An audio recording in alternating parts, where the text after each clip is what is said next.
Hola a todos, hoy es martes 23 de diciembre de 2025 y nuestro querido amigo, el coronel Larry Wilkerson, está con nosotros. Bienvenido de nuevo, coronel. Encantado de estar contigo, querido amigo Nima.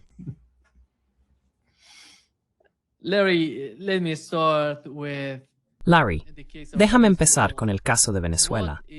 ¿Cuál es el objetivo final de las políticas hacia Venezuela? Resulta ser una especie de piratería. Están incautando el petróleo. Y Donald Trump, cada vez que le preguntan, siempre que alguien le pregunta qué va a hacer con el petróleo, dice, nos lo vamos a quedar, lo vamos a vender. Esto es lo que dijo Donald Trump, Larry.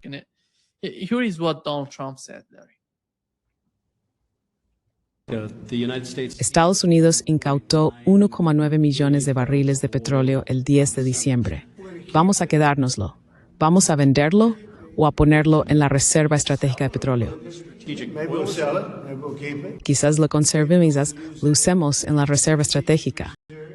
También nos quedamos con los barcos.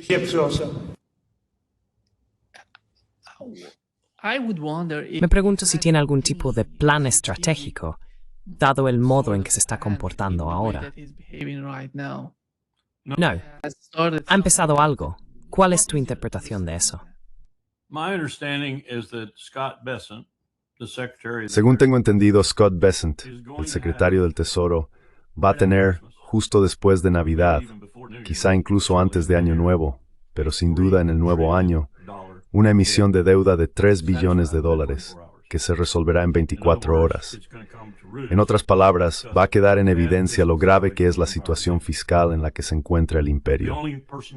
La única persona en el mundo, el único país en el mundo, que tiene el dinero para rescatar al imperio es la China de Xi Jinping. Ningún otro país dispone de ese tipo de dinero en su superávit por cuenta corriente. Así que Scott Bessent tendrá que arrastrarse de rodillas o emprender una misión diplomática a Pekín, y tendrá que ponerse realmente serio con salvar al imperio mientras tanto, en el momento. Esa va a ser la realidad.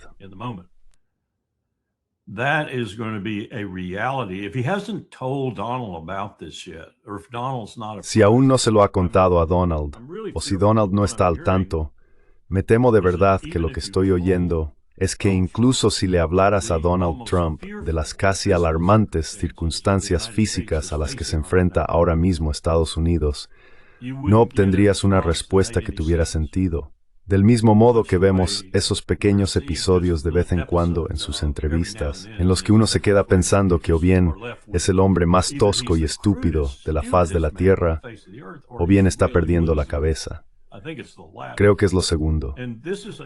Y esto es un reflejo de ello, de una forma muy inquietante si entiendes lo que nos está ocurriendo ahora y si comprendes por qué realmente estamos haciendo lo que hacemos en tantos lugares distintos, pero sobre todo en nuestro propio hemisferio y con Venezuela. ¿Por qué estamos haciendo eso?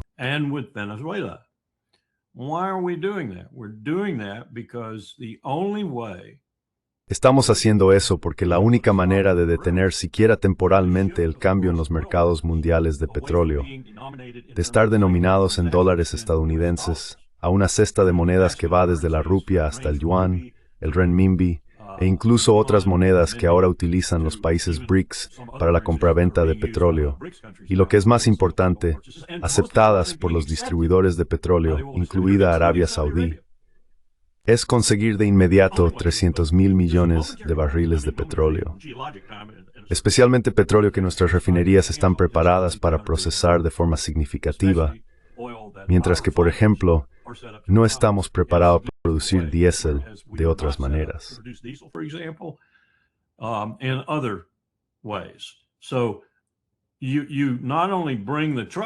Así que no solo detienes por completo la flota de camiones en Estados Unidos, sino que paralizas al propio país y llevas los mercados petroleros a un terreno que nunca habíamos visto antes. Eso va a ser tan traumático para Estados Unidos que temo lo que podría suceder si Trump no está ya al tanto de ello, y simplemente no lo hace público porque comprende de manera instintiva lo grave que es. Está improvisando este tipo de explicaciones para justificar lo que hace, lo cual quizás sea algo comprensible para no revelar el secreto, por así decirlo, porque estamos en problemas, en serios, serios problemas.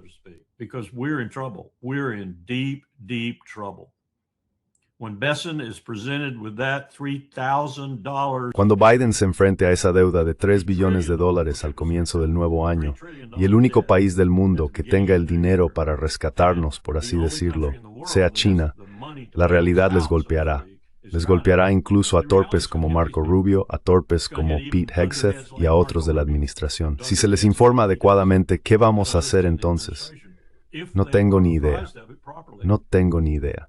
Pero todas estas pequeñas crisis, y me refiero a pequeñas crisis como Ucrania, incluso Gaza, Siria, Líbano, Israel en general y Venezuela, se desvanecerán en el fondo o permanecerán ahí de forma destacada mientras desaparecemos de los círculos de poder del mundo, posiblemente de forma catastrófica, porque la economía va a colapsar.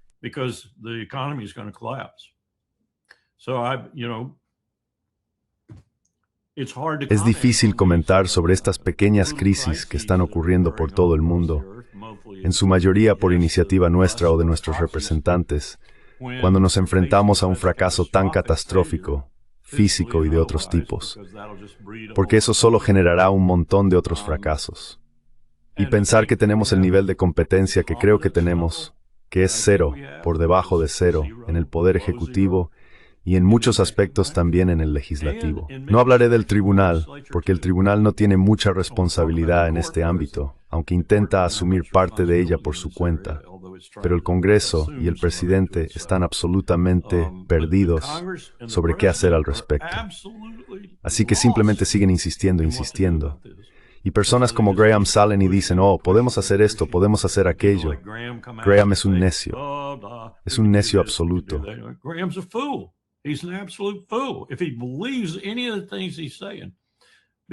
Si cree en alguna de las cosas que está diciendo, porque vamos, Nima, a desmoronarnos de una forma catastrófica que el mundo no ha visto en la era moderna, vamos a colapsar. Físicamente estamos acabados. No sé qué significa eso, de verdad que no. Pensé, te lo he dicho antes, que estaría muerto. Cumpliré 81 en enero. Pensé que estaría muerto antes de ver el colapso del imperio estadounidense. Ya no lo creo. Creo que si vivo otros 5 o 7 años, puede que lo vea. Desde luego, veré los comienzos del desmoronamiento, y Trump está al frente de ello. No se podría pedir un desastre más conmovedor en cuanto a sus componentes. Tienes el componente físico, el componente militar, el componente social, llamado el componente interno.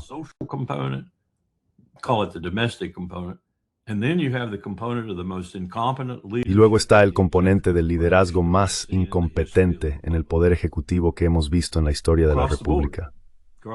En todos los ámbitos. En todos los ámbitos. No tengo muchas esperanzas respecto a ninguna de estas crisis, porque cada una tiene ahora su propia lógica que no tiene nada que ver con lo que publican los periódicos ni con lo que dice el presidente. Y esos, que 1,9 millones de barriles de petróleo o lo que fuera, fueron insignificantes, totalmente insignificantes, salvo para países como Cuba, a donde, según tengo entendido, se dirigía parte de ello. Y Cuba está en una situación realmente difícil ahora mismo, porque no está recibiendo combustible. Y también otras personas en el mundo que podrían haber estado al final de ese envío y al final de los envíos que están saliendo ahora.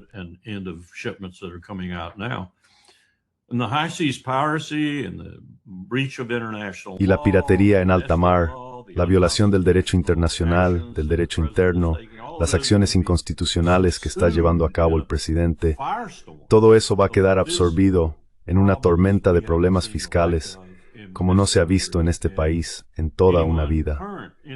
Diría que no hemos visto nada parecido desde la guerra civil en términos de desastre. Y eso va a ser realmente traumático para los estadounidenses. Ellos son los que van a sufrir gravemente por esto.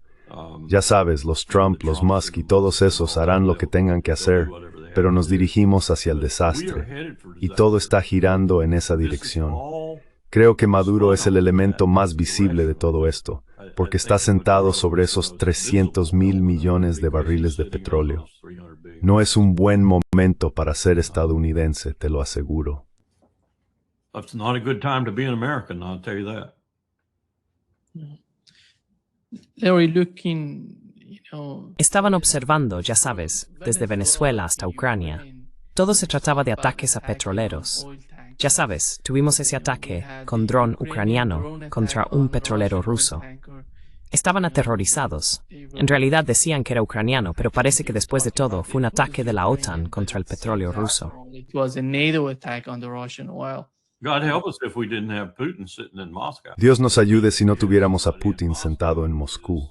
Quiero decir, si tuviéramos allí a alguien que fuera el equivalente ruso de Donald Trump, o algo remotamente parecido, porque él es muy prudente, estarían intentando provocarle para que atacara a la OTAN, lo que a sus ojos justificaría invocar el artículo 5. Son unos idiotas. Son unos idiotas y demuestran su idiotez a diario, especialmente Keir Starmer y Macron. Especially Starmer and Macron. Some sources told me, Larry, that Algunas fuentes me dijeron, Larry, que los drones de la OTAN fueron los que llevaron a cabo el ataque contra los rusos. Y lo otro es que había drones israelíes allí para grabar imágenes, ya sabes, para hacer fotos. Y se puede ver que Israel de algún modo se está acercando a Grecia y Chipre.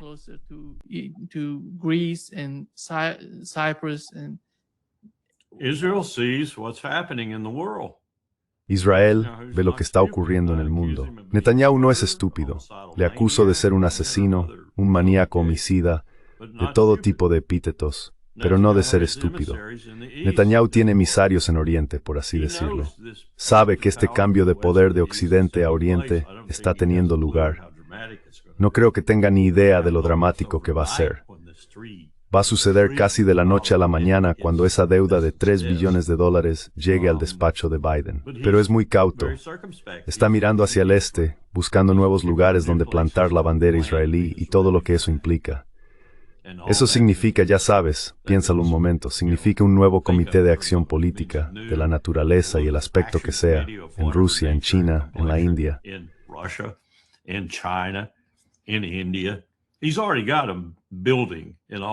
Ya los tiene construyendo en los 3 países. Ya tiene las raíces echadas en los 3 países. Pero entiende que va a cambiar su bandera, y su bandera estará en Oriente. Erdogan entiende lo mismo. Y creo que tú y yo hablamos hace unos meses sobre cómo Erdogan intentaba decidir si quería disputarlo, o bien lanzarse y conseguir una parte, por así decirlo, en Asia Central o disputarlo.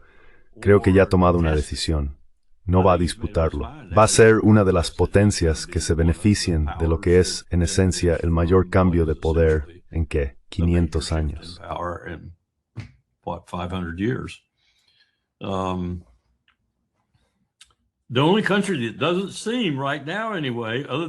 El único país que no parece entenderlo, al menos por ahora, aparte quizá del secretario del Tesoro, somos nosotros.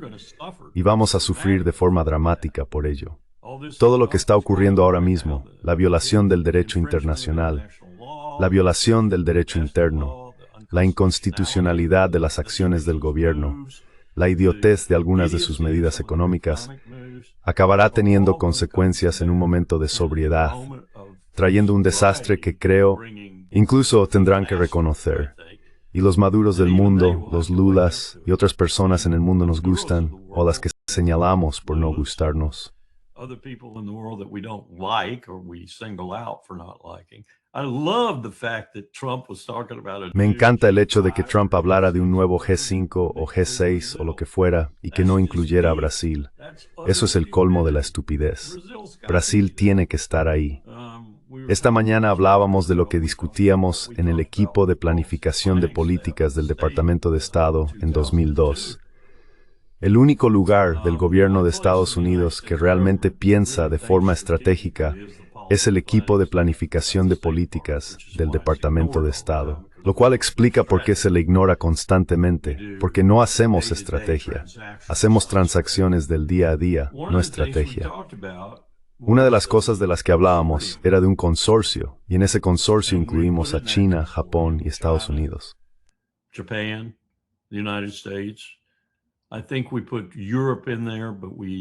Creo que incluimos a Europa, pero al final acabamos diciendo Alemania. Y pusimos a China, a la India, ya sabes, los grandes países, los incluimos también. Y dijimos que una de las cosas a las que deberíamos aspirar, y esto fue hace 20 años, más de 20 años, era un consorcio de las principales potencias del mundo. No para dirigir el mundo, sino para hacerlo un lugar diferente. Ya sabes, Bretton Woods está muerto, la OMC está muerta, el Banco Mundial está muerto, el FMI está muerto, las Naciones Unidas están muertas. Todas esas organizaciones están moribundas. Son detritos que quedaron del final de la última lucha cataclísmica, la Segunda Guerra Mundial. Todas deben desaparecer.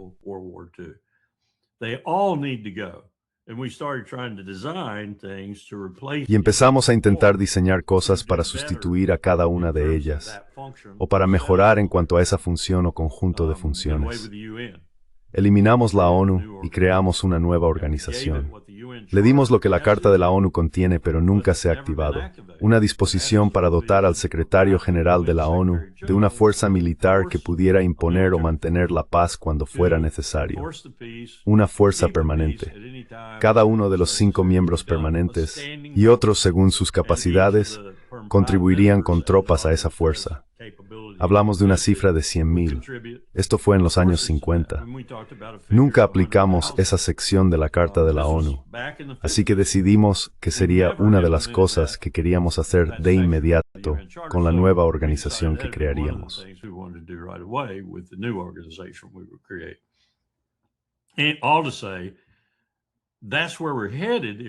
En resumen, hacia eso nos dirigimos si somos inteligentes. Nos encaminamos hacia ese tipo de situación si actuamos con inteligencia. Si somos estúpidos, y parece claramente que lo somos, la disputaremos, la combatiremos hasta el último hombre y la última mujer, y perderemos. Perderemos a lo grande, y nos estamos preparando para empezar eso si no lo hemos empezado ya. Podrías decir Ucrania, Gaza, Irán, todas las cosas que están ocurriendo ahora mismo, Venezuela. Todo eso forma parte de este intento de evitarlo. Y puede ir de dos maneras. Puede ser, fracasó estrepitosamente. Scott, vete a Pekín, arrodíllate y pídele a Xi Jinping que nos saque del apuro.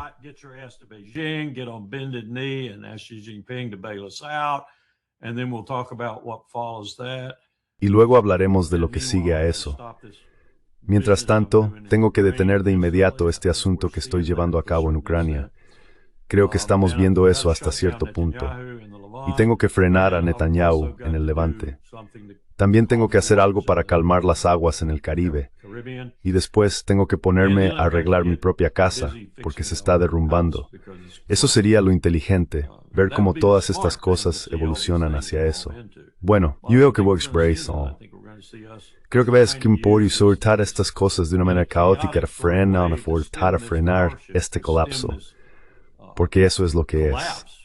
El colapso de nuestro imperio. Y vamos a añadir impulsos a la velocidad con la que se derrumba de forma dramática.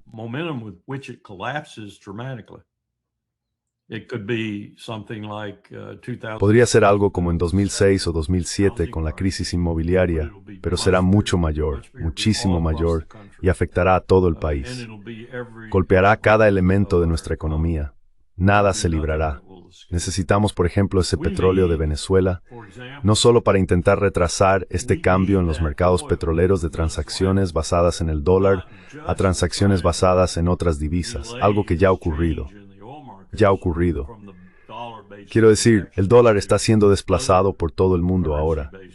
Pero necesitamos ese petróleo pesado, con alto contenido de azufre, de Venezuela en nuestras refinerías para producir diésel y hacer funcionar nuestros camiones. El 51-52% del comercio estadounidense se transporta en camiones por nuestras carreteras. Eso se detendrá.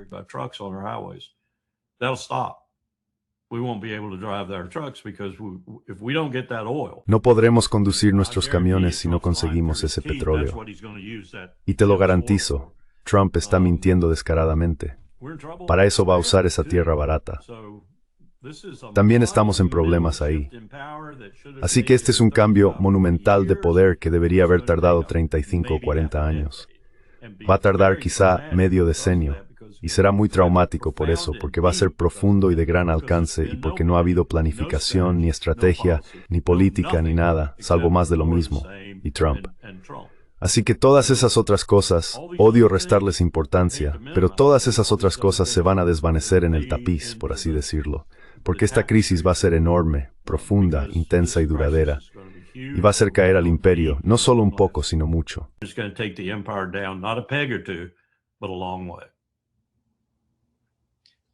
La situación, Larry, en Europa es peor que lo que está ocurriendo. Está diciendo, hoy hablé con el coronel Jacques Pou, que está bajo sanciones de la Unión Europea. ¿Pusiste tu nombre en la lista? Sí, he enviado mi nombre. Bien, bien. Larry, what they're doing to him Larry, lo que le están haciendo, le han congelado las cuentas bancarias y no puede acceder a ellas. No puede salir de... Bueno, podría ir a Suiza, porque Suiza no forma parte de la... Así que allí no estaría sancionado. Pero no puede salir de Bruselas.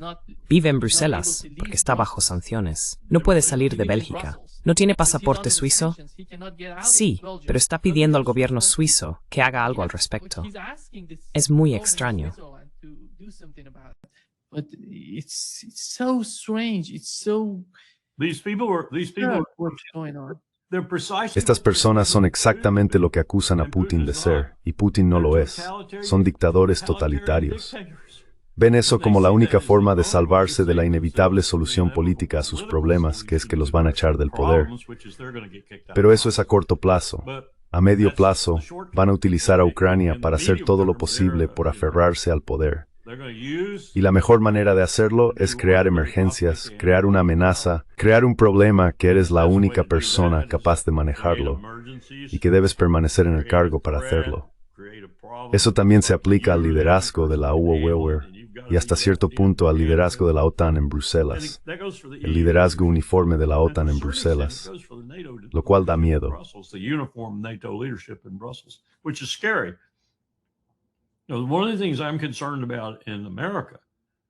Una de las cosas que me preocupan en Estados Unidos con este tipo de situación es que va a suponer una reducción casi inmediata del presupuesto del Departamento de Defensa en un 50% o más. Así que estamos hablando de que se retiren $500 millones. Hemos creado unas fuerzas armadas que podrían tener un problema con eso. ¿Y qué quiero decir con podrían tener un problema con eso? Que podrían oponerse. Y si a esa oposición a la reducción de su presupuesto le sumamos un Congreso absolutamente servil y cobarde, y un presidente que podría querer usar al ejército para otras cosas distintas de aquellas para las que está diseñado, entonces tenemos otro problema en el imperio. De repente, tendríamos un golpe de Estado respaldado por completo por los militares porque no quieren perder su dinero.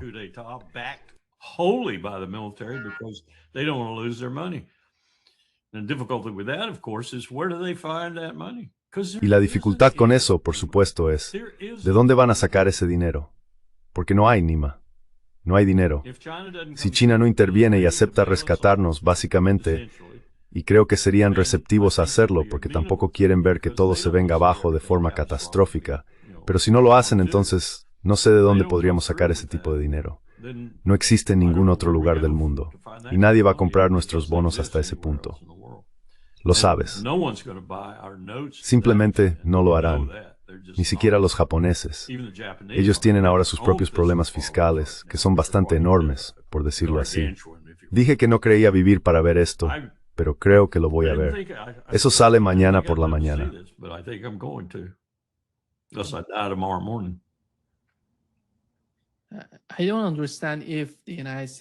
No lo entiendo. Si Estados Unidos está en una situación tan grave, ¿por qué el presidente no intenta hacer algo con respecto a la guerra en Ucrania? Porque me da la impresión de que solo está jugando con todo el asunto de Ucrania, presumiendo de lo increíblemente bien que vende armas a los europeos, sacando dinero de ello. Ya sabes.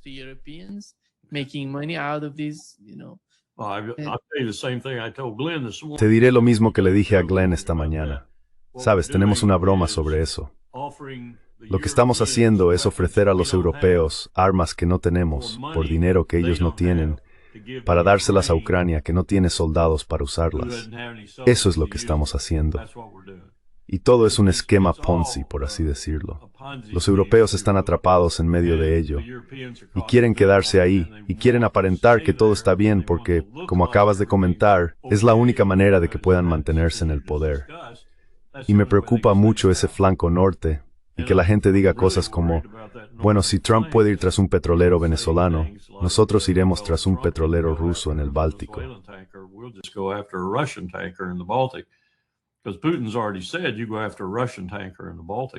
Porque Putin ya ha dicho que si atacas a un petrolero ruso en el Báltico, lo vas a pagar. Te voy a destrozar. Pero esa es otra forma de ponerlo en marcha.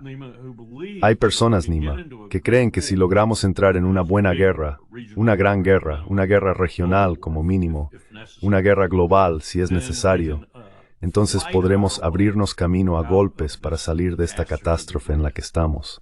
Y como dijiste, es para nuestra misma alza económicamente que Estados Unidos. Así que es resulta de atractiva la industria actual en ambos lugares, en el mala ni unís en el Maincia.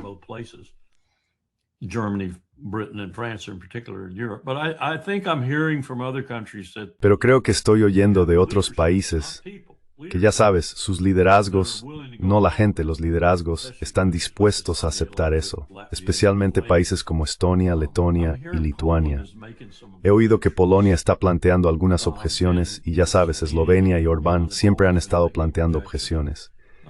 Es bueno que Polonia pueda estar haciendo algunas objeciones, pero no creo que sea suficiente. Así que entramos en una gran guerra y luego descubrimos que no funciona, porque no va a funcionar. No va a funcionar. El dinero seguirá estando en China. No puedes llevar tu ejército allí y robar sus bancos, ya sabes.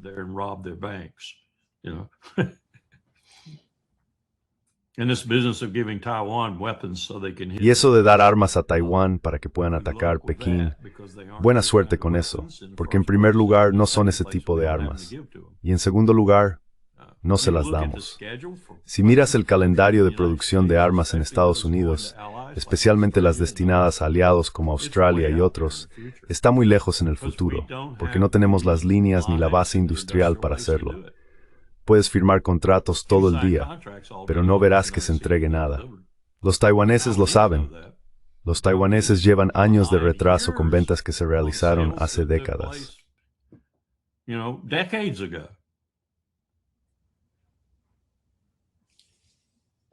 Larry, sabemos lo cautelosos que han sido hasta ahora los Estados Unidos al no enviar misiles de largo alcance a Ucrania. Pero después de todo, cuando ves la escalada de ataques contra petroleros, ¿no crees que nos dirigimos hacia una gran escalada si la Unión Europea, o como los llama Donald Trump, la OTAN, decide intensificar los ataques con drones contra los petroleros rusos?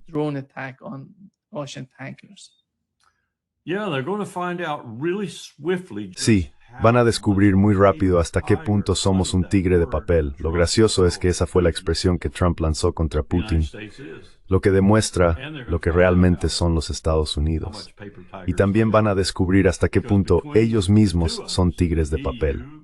Porque entre nosotros, la UE, la OTAN, digamos su componente militar, y los Estados Unidos, no podríamos desplegar un ejército capaz de derrotar a China y Rusia juntas, y probablemente tampoco capaces de vencer a ninguna de las dos por separado, desde luego no a China. Solo hay que mirar la base industrial. China fabrica, ¿qué? 6 barcos, 7, 10. Algunos meses 20 barcos al mes. Nosotros no podemos fabricar ni uno. Submarinos. Hacemos unos 1-2 o 1-3 al año o algo así.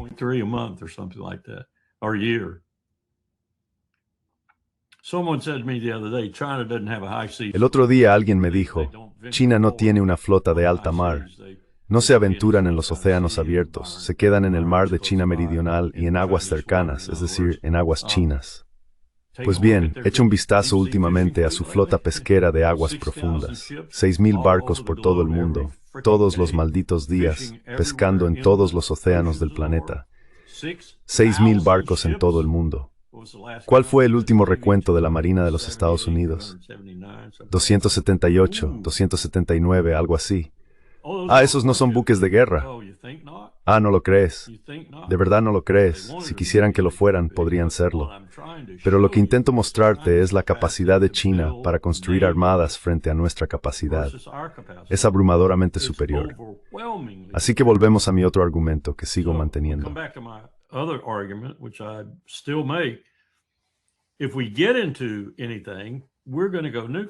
Si nos metemos en algo, vamos a recurrir a lo nuclear, porque vamos a perder. Vamos a perder de forma desastrosa en las primeras fases de un conflicto convencional.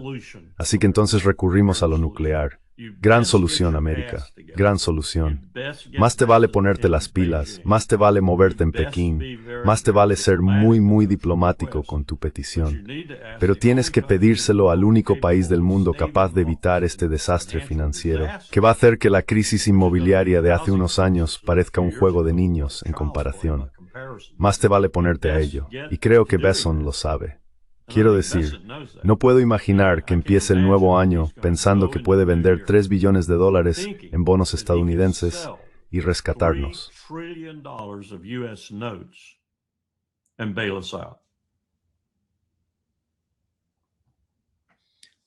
Donald Trump, una vez más, está hablando de Groenlandia, Larry, y está completamente disperso. Pero Groenlandia parece algo muy serio para él y su administración. Esto es lo que dijo Donald Trump. Tengo que resolverlo todo. Pero él sentía muy firmemente que lo necesitamos por seguridad nacional, no por los minerales. Tenemos muchos lugares con minerales, petróleo y de todo. Tenemos más petróleo que cualquier otro país del mundo. Necesitamos Groenlandia por seguridad nacional. Y si miras Groenlandia a lo largo de la costa, hay barcos rusos y chinos por todas partes. La necesitamos por seguridad nacional. Tenemos que tenerla. Y él quería liderar la iniciativa. Así que hoy lo nombramos a Marco enviado especial a Groenlandia. Groenlandia es algo muy importante.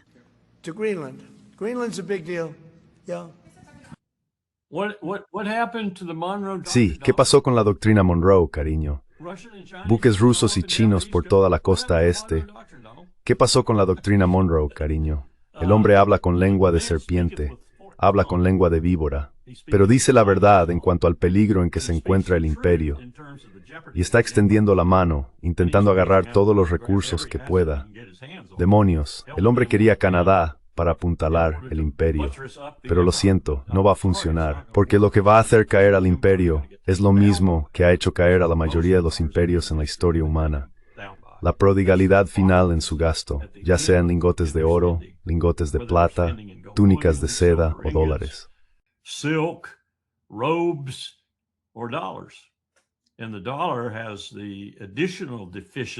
Y el dólar tiene además la deficiencia de estar respaldado en esencia por nada. Él cree que está respaldado por todos los activos que poseemos y por los que intenta conseguir, como Groenlandia. Lo siento, pero eso no cambia absolutamente nada en la situación en la que estamos. Y la hemos creado nosotros. La hemos creado con la misma certeza con la que creamos Bretton Woods, la OMC, el FMI y todo el complejo sistema posterior a la Segunda Guerra Mundial sobre un mundo postrado, porque todas las grandes potencias estaban postradas al final de la guerra, incluso nuestros aliados, Reino Unido, la Unión Soviética, Francia, Japón, nuestros enemigos. Lo creamos nosotros y ahora lo hemos destruido. Lo hemos destruido por nuestra avaricia, nuestra codicia, nuestra incapacidad para cooperar, nuestra incapacidad para comprender lo que realmente significó el fin de la Guerra Fría.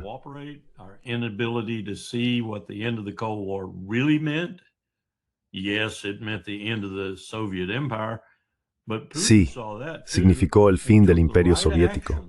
Pero Putin también lo vio y tomó las decisiones correctas después de que se deshicieron del borracho, Boris Yeltsin. Las decisiones correctas para poner el barco de Rusia en un rumbo directo hacia la soberanía fiscal y una situación económica sólida que nadie creía que pudiera lograr. Y ahora están en muy buena forma. No es todo perfecto, pero están en buena forma. Y con China como aliada, están aún mejor. La gente me dice, oh no, China y Rusia, China está ahí en el lejano oriente tomando territorio ruso, haciendo esto y aquello. No es por eso que lo hacen, tonterías. Y Putin sabe lo que están haciendo.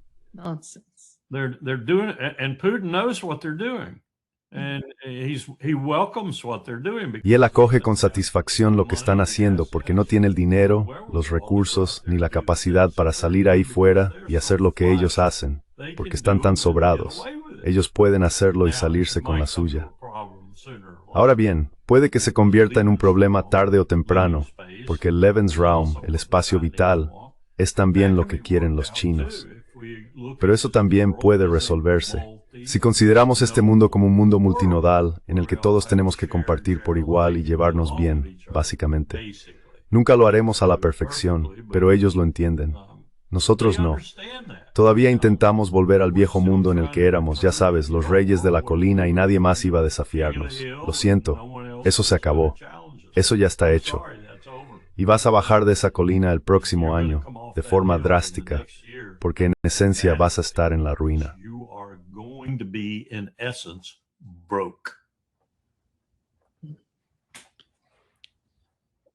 Larry, how do you see the situation between Israel and Larry, Turkey? It seems that ¿cómo ves la situación I know entre that Israel y all of the Turquía? Israeli media, Parece que sé que sigues los medios israelíes.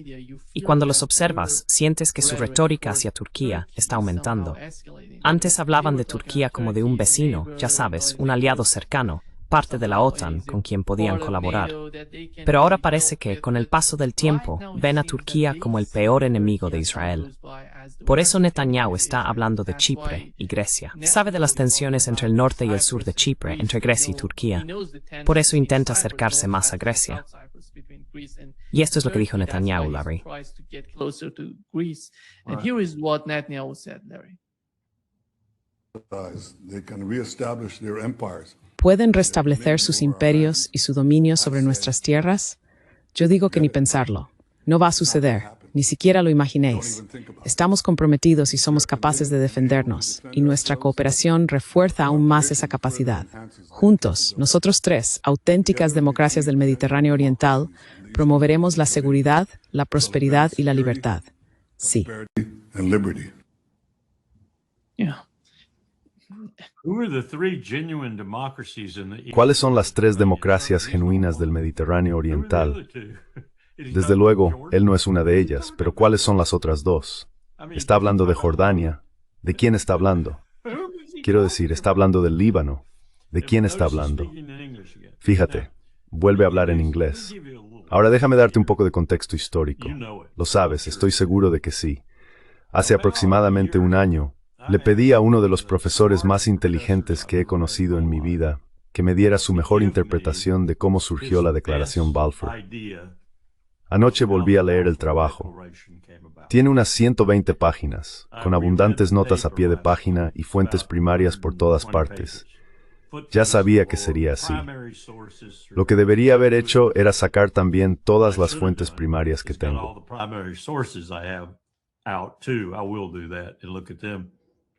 Haré eso y los revisaré.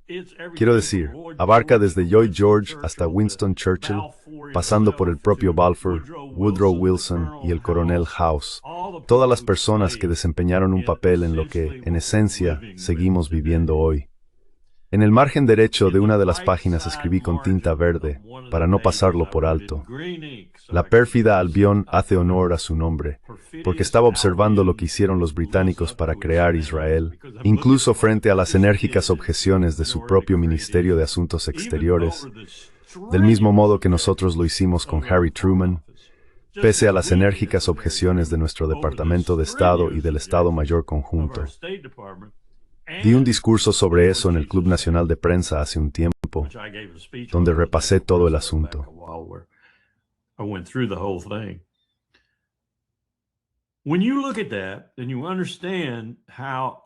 Cuando uno observa eso y comprende cómo evolucionó Israel, la única conclusión a la que puede llegar, aunque creo que se pueden sacar varias, pero una sólida, es que todo esto fue un legado de los británicos, intentando con todas sus fuerzas mantener su imperio, que se desmoronaba tan rápido como el nuestro, o incluso más.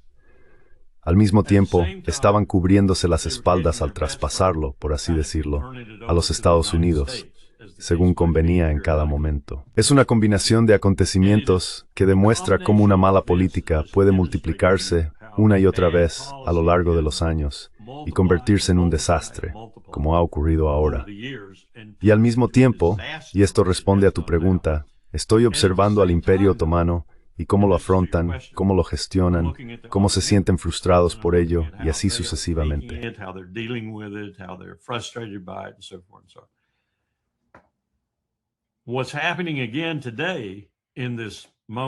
Lo que está ocurriendo de nuevo hoy, en este momento de cambio decisivo en el mundo, es que los líderes orientales, incluida Ankara, y no me refiero necesariamente a Erdogan como tal, sino al liderazgo turco, incluido su ejército, que siempre me ha parecido bastante capaz, ya sea cuando perpetran un golpe para tomar el control del país o cuando permanecen tranquilos al margen, están revisando todo eso ahora. Están viendo que el experimento, por así decirlo, no funcionó muy bien, y ahora estamos pagando las consecuencias de esa mala política durante todos esos años, casi un siglo. Están intentando averiguar qué hacer. Netanyahu no es ningún tonto. Es un asesino, un maníaco homicida, un necio en ciertos aspectos, y necio tiene ahí una definición muy precisa, pero no es estúpido.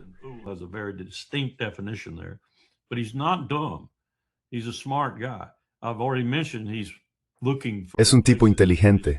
Ya he mencionado que está buscando lugares donde plantar su bandera, ahora que ve que el imperio tiene problemas reales.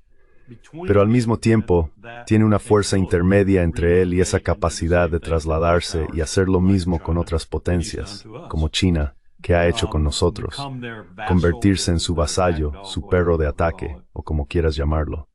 Erdogan se interpone en su camino, y el futuro liderazgo turco también podría hacerlo. Es un país grande, poderoso y muy estratégicamente situado, más estratégicamente situado que el Líbano o incluso que el propio Israel, cuando se trata de dominar esa región concreta del mundo, ya sea militar, económica o de cualquier otra forma.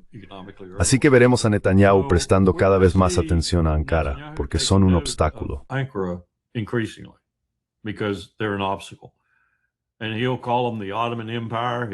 Y los llamará el Imperio Otomano. Dirá que quieren restablecer el Imperio Otomano. En cierto sentido tiene razón.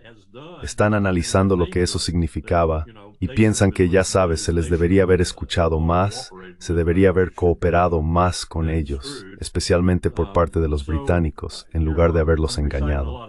Así que, ya sabes, estoy recitando mucha historia aquí, pero la historia es importante, y creo que Netanyahu ha encontrado a su igual. Creo que lo ha encontrado por todas partes, y tarde o temprano se dará cuenta de ello. Y eso también me preocupa, porque creo que, ya sabes, la idea era acabar con el Líbano, acabar con Gaza, y ahora mismo está haciendo un buen trabajo en Gaza, quiero decir, la está arrasando. Acabar con Cisjordania, quizá acabar con Jordania. Dije acabar con el Líbano.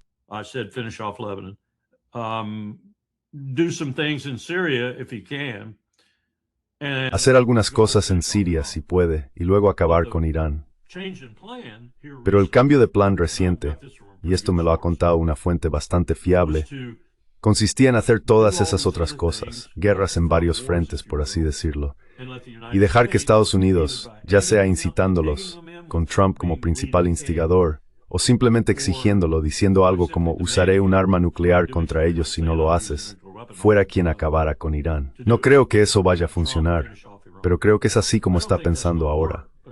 Creo que ahora tiene una nueva idea, porque tiene un vecino al norte que no es muy favorable a esto y que no le va a permitir reanudar la guerra con Irán sin consecuencias, sin repercusiones.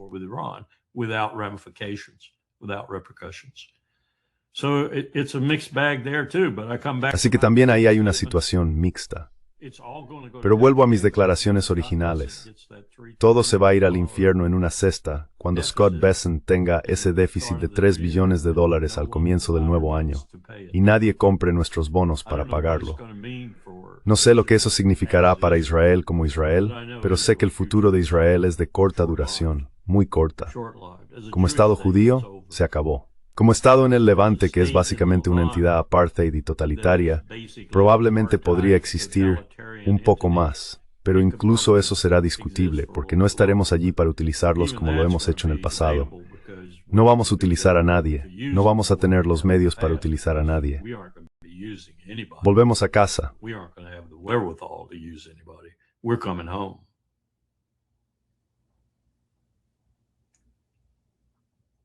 Estás en silencio. When we look at the Middle East, Sabes, cuando miramos Oriente Medio y Asia Occidental, creo que el ataque israelí a Doha lo ha cambiado todo. Ha destruido todos los cálculos por parte de los estados árabes. El ataque israelí a Doha, a Qatar. Israeli attack on Doha, on Qatar.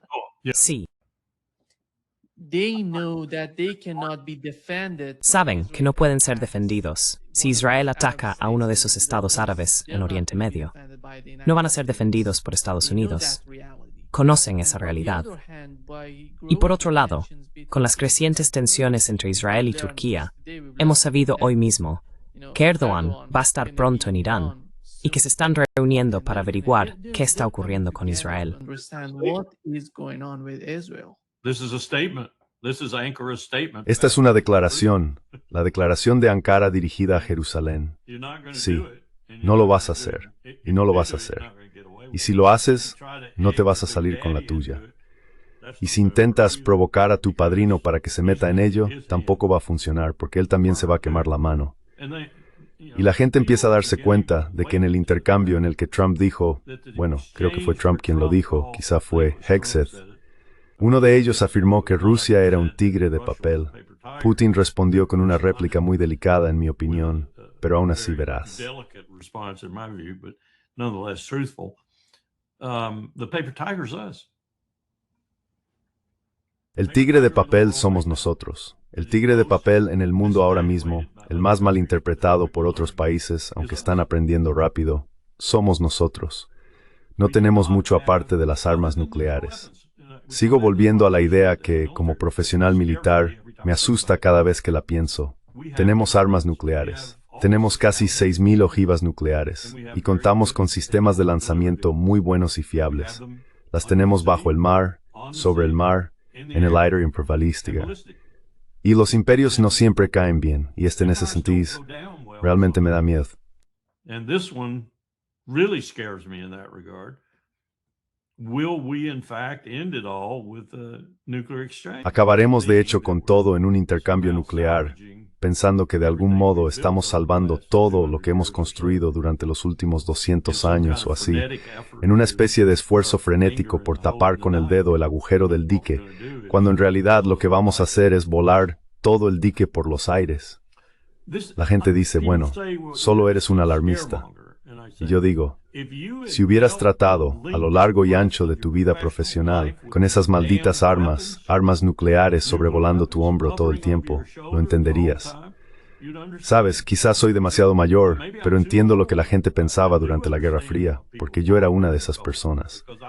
Hemos perdido eso. Hemos perdido ese sentido del miedo y del terror. We've lost that sense of fear and terror.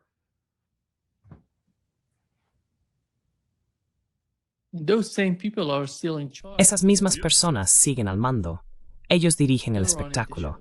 No puedo creer ni por un minuto que Donald Trump sea realmente quien dirige el espectáculo en Estados Unidos. Este tipo es algo. This guy is something. He's the cosmetic surface of it.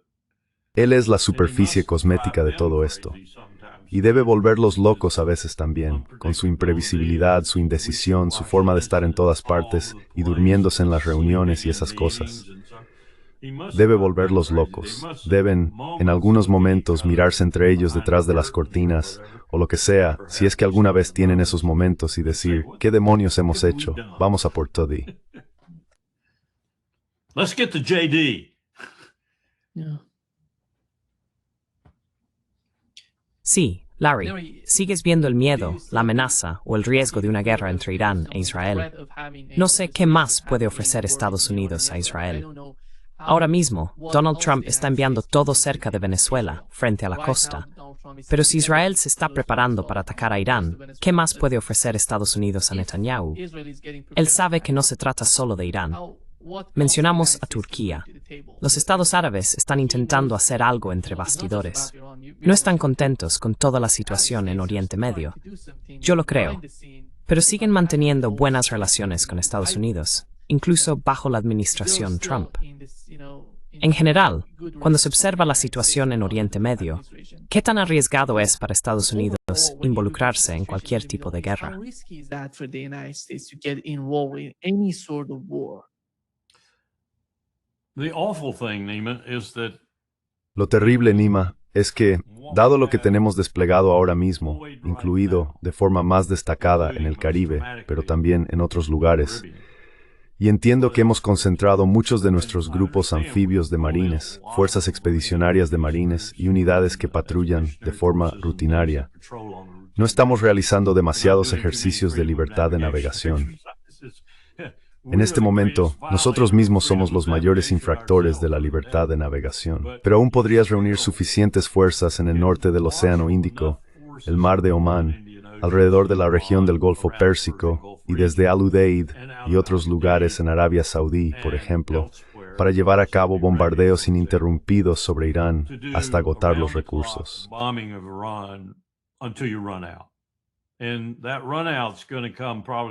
Y ese agotamiento probablemente se producirá dentro de unas 96 horas, más o menos, en lo que respecta a las municiones principales. Pero tienes suficiente para hacer algo que parezca espectacular durante un corto periodo de tiempo. Piensa, por ejemplo, en las fases iniciales de la tormenta del desierto y en los bombardeos que tuvieron lugar entonces. O piensa en los 4 días que en realidad causaron más daños a Irak. Me refiero a Irak, no a Irán. Esos 4 días en los que Bill Clinton bombardeó causaron más daños a Irak. No podíamos creerlo cuando llegamos allí en 2003. Eso no se hizo en la primera guerra del Golfo. Lo hizo Bill Clinton en esos 4 días en los que lanzó una PM tras otra sobre Bagdad y las zonas circundantes. Así que podríamos hacer eso.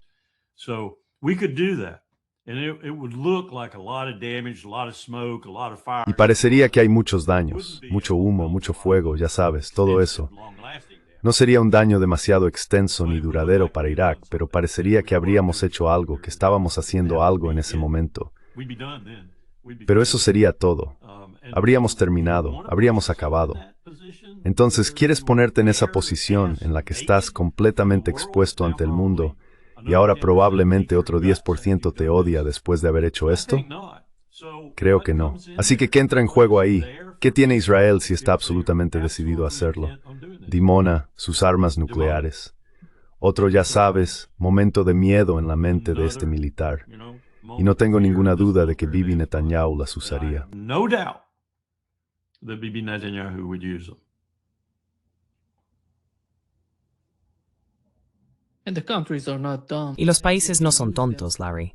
Si los usan, se enfrentarán a una presión creciente para construir armas nucleares en Irán y también en Turquía. Turkey as well, I think. Creo que Bibi piensa que Pakistán y otros países similares que podrían acudir en ayuda de Irán en materia de armas nucleares no lo harán. Cree que se acobardarían, que no lo harían. Pero en momentos extremos, realmente necesitas cómo se comportan los países. Desde luego que no. Y tampoco sabes lo que haría Irán. Podrían aceptar un ataque nuclear si fuera limitado. Podrían aceptar el ataque nuclear y luego aniquilar a Israel, simplemente aniquilarlo, hundirlo en el Mediterráneo. Podrían hacerlo. Solo con municiones convencionales podrían hacerlo, especialmente si esas municiones convencionales fueran reforzadas y reforzadas y reforzadas por los chinos y los rusos. Seguirían lanzando oleadas. El único problema ahí es que podrían disparar otra arma nuclear o otra más. Pero una de las cosas que yo haría si fuera Irán sería eliminar mi zona de exclusión sobre el complejo de Dimona. Atacaría el complejo de Dimona. Lo arrasaría. Eso probablemente significaría radiación por todo Israel. Pero si ellos van a hacerme eso a mí, yo se lo haría a ellos. ¿Ves cómo funciona esto? Es muy peligroso.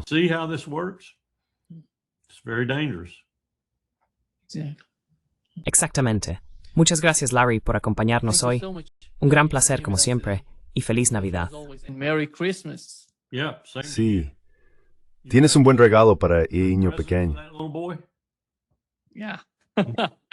He's asking every- Sí, sigue preguntando cada vez, ¿qué voy a conseguir? And you said, I'm going to give you an Aloha shirt. Y tú dijiste, te voy a regalar una camisa Aloha. Él dijo, ¿qué? ¿Qué quiere? Tengo curiosidad. What does he want? I'm curious. Yeah, he wants Sí, everything. quiere todo lo relacionado con los juegos y todas esas cosas que no me gustan. Well, Bueno, es un producto de la era moderna. I'm trying to do my best not to let him do that. Estoy haciendo todo lo posible para no dejar que lo haga. ¿Juega a juegos militares o solo juega a los...? Sí, de algún modo le interesan esos juegos de... Tiene mucha curiosidad por crear nuevos programas en 3D, por inventar cosas nuevas, ya sabes. Me parece increíble verlo ir en esa dirección. Normalmente, con sus aplicaciones en 3D, crea cosas nuevas e intenta moverlas, algo así. Está creando, por cierto, está creando algo e intentando experimentar con ello. Creating, by the way, he's creating something and trying to play with that. ¿Le gusta hacer maquetas de aviones o algo por el estilo? So far I've seen he likes. Hasta ahora, he visto que le gustan los dinosaurios, los dragones y los monstruos. maybe Quizás sea un experto en vida salvaje.